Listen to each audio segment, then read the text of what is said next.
Balik Pilipinas na sina Kevin Gembao at Carl Tamayo para humabol sa training and practice ng Gilas Pilipinas. Mas lumakas pa mga idol ang Gilas pool ng ating national team.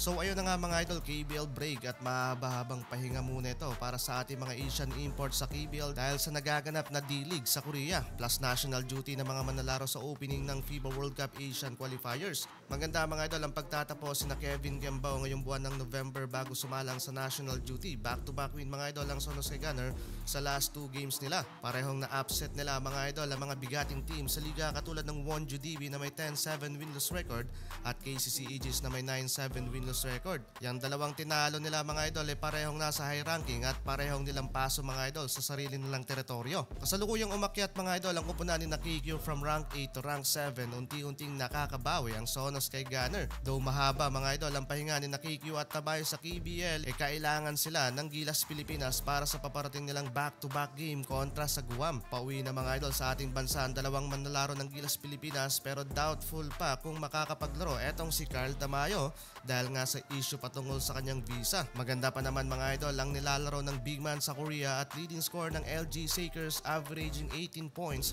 6.1 rebounds and 2.5 assists per game mula sa 46% field goal. One of the key player ng kanilang ball club para may dala sa rank 1 ng kanilang koponan sa ongoing season. Napaka-importante mga idol ang magiging role ni Tamayo bilang big man sa Gilas Pilipinas lalo't injured si Kai Soto at wala rin kasiguraduhan kung makakapaglaro dahil din sa patuloy niyang pag-recover mula sa ACL injury at kapalitan to ni Justin Brownlee.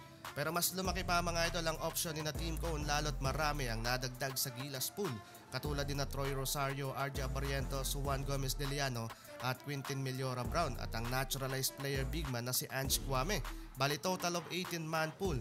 Magandang opportunity to para kay QMB bilang local player ng ating bansa. May tangkad na 6 foot 10 inches, reliable big man na kayang tumira din sa outside shooting at great rim protector o masasabing modern big man. At former UAAP champion din. Sa pagkakataong ito mga idol, lalo't hindi makakapaglaro si Kai Soto, maaring mabigyan siya ng mas mahabang playing time alongside with Junmar Fajardo. Yun nga lang ang tanong kung makakapasok ba siya sa Final 12 ng Gilas Pilipinas.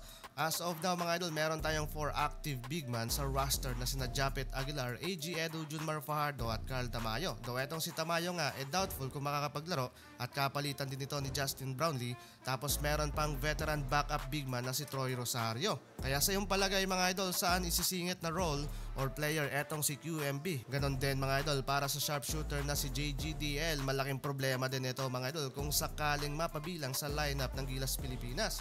Sino ang kanyang papalitan? I-comment mo na yan sa ating comment section.